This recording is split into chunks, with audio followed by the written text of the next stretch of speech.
My friends, welcome to episode 362 of the Anxiety Guy podcast. Thank you for joining me here today.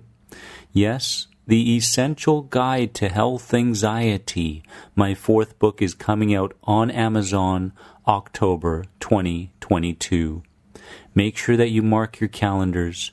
Enjoy this transformative book through Amazon, and if you get a chance, please leave a positive rate and review on Amazon for the book. It would mean so much to me. My friends, I cannot wait for you to read this book. And in this podcast episode, I want to discuss a difficult, if not the most difficult part of healing anxiety for good. Okay? To some of you, it's going to feel a little bit simplistic in terms of what I'm about to share with you. But in the big picture, it's such an essential component to healing that we really don't consider it from one day to the next. Now let me explain. What I believe is the most difficult part to healing anxiety for good is no longer giving in. No longer giving in to an idea. No longer giving in to an image or movie that flashes across your consciousness when least expected. No longer giving in to a feeling connected to something perceived as threatening. My friends, more often than not, anxiety sufferers are experts at anxiety.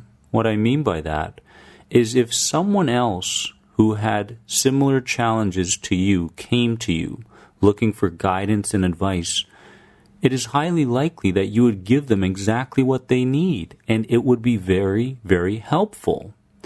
But for the individual, one of the most, if not the most difficult part of healing this thing we call anxiety is no longer giving in to these things, right?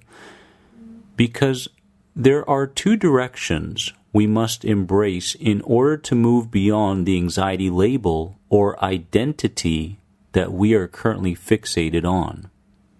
These two directions are to move away from the I that is represented by all our habits that increase anxiety, and to move towards the higher self, which feels really, really odd, which sees irrational fears as petty ideas, and which reconnects with the world in a whole new way. No longer giving in to the fears, no longer giving in to the anger, no longer giving in to the blame, no longer giving in to the guilt, no longer giving in to the sadness, no longer giving in to these things we call negative feelings and emotions, so that we are not led down a direction that is so familiar to us. This direction is called the addiction to suffering. And when your level of self-worth increases, you actually start to feel worthy of healing anxiety. Because at a very deep level, most anxiety sufferers don't feel worthy of leaving the world called the addiction to suffering, that is anxiety. So self-worth plays a very, very important component in healing, yes. To give in is to live a life of slavery to feelings and ideas coming from the overbearing part of us known as the inner child. To give up, however, the attachments is to move towards a place that will make you question how we truly live our lives. This is called your higher self. And we must understand these two directions, my friends. We must understand that we're leaving things behind and no longer giving in to the past, and also bringing things in. You must have both. You must have trust that you can give up those habits, those mental, emotional, physical, imaginary habits from the past. You can give them up, and you can begin believing in something new. However, we may logically know these things, yet our commitment to the safety of worry may be too conditioned into us to take the leap into our higher selves. Or is that that idea just another illusion which keeps us enslaved to anxiety? You see, when you begin observing your irrational ideas and threat-filled feelings from the perspective of your higher self, you begin unraveling them.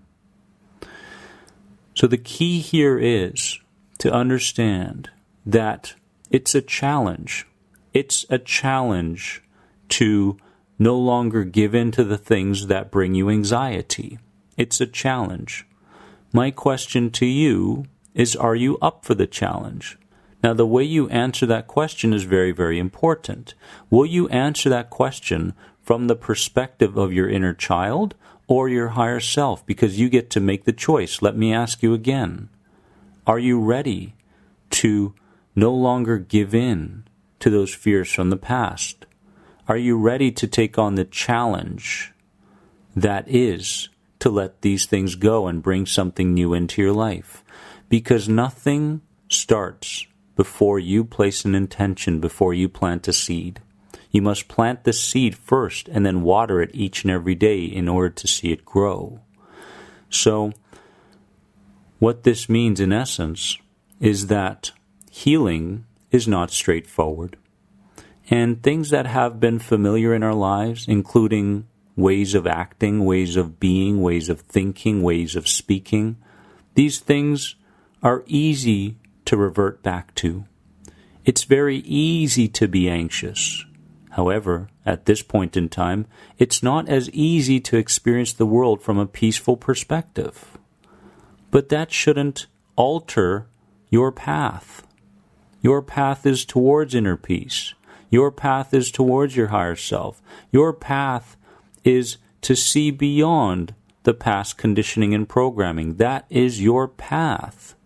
Now it's up to you to recognize whether you're swaying away from that path or if you're going forward on that path. Because every single time you experience a setback, that doesn't mean you can't get back on the path that you were on. A setback is nothing more than a learning opportunity. So learn and get back on your path, right? And when we talk about this path, it's very, very important to understand that you are being led. When you start to open up to an energy, information, content, knowledge, wisdom, when you start to open up to the idea of, I want to heal this for good, then you will be led to the right pieces of information like you are today. So, it's not easy to no longer give in to these things, but it is necessary. It is necessary. And the way we do it is to start seeing through these things that we used to give in to, such as the fear of anxiety symptoms, such as the fear of the uncertainty, such as the fear of not having control over a situation. Because isn't that anxiety? Control? I need control over my body. I need all the right answers right now. The moment I don't get what I want, I start to feel frantic again. Isn't that anxiety? You go to the doctors and you've got 99 pieces of good information, and then you've got one little vague piece of information that says you're lacking salt. And you're going, oh my God, what could that lead to? But that doesn't mean you don't trust in your body. That just means that you're going back to a familiar place of fear. And you've got the opportunity to go there, so you took it. We need to live in a place of higher consciousness, becoming aware of the things that we're reacting to irrationally. Right? When you become the observer of these things, fear goes away. Anxiety goes away. You're no longer enslaved to the feelings and emotions that you feel. You feel something and you're going, oh, thank you for that. That's just one perspective out of 1,000.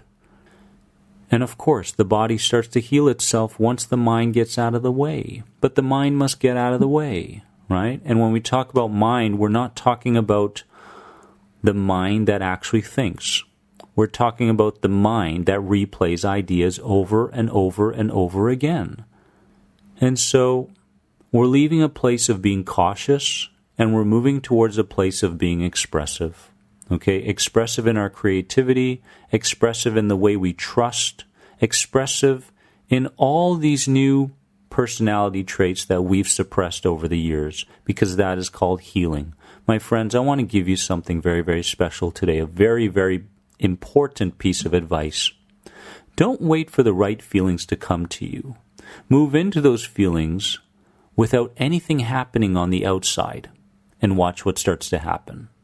Once you move into these feelings that you want of inner peace, just allow yourself to stay in that place for as long as you possibly can, right? Don't allow a feeling or a thought to take you somewhere else, but rather observe these things and get back to inner peace, because we're always waiting for something on the outside to heal us. I'm not going to heal you, nor is anybody else. You need to do the healing work.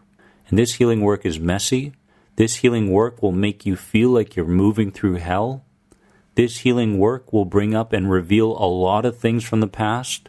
Allow it, embrace it, move towards it, and heal it, my friends. But what we must understand from this podcast episode more than anything is that it is time. It is time to no longer give in to those irrational ideas, feelings, and stories coming from the outside world. This is not you. You're starting to get to know the real you better. So allow this process to unfold. I love you all from the bottom of my heart. Remember that you are more than anxiety.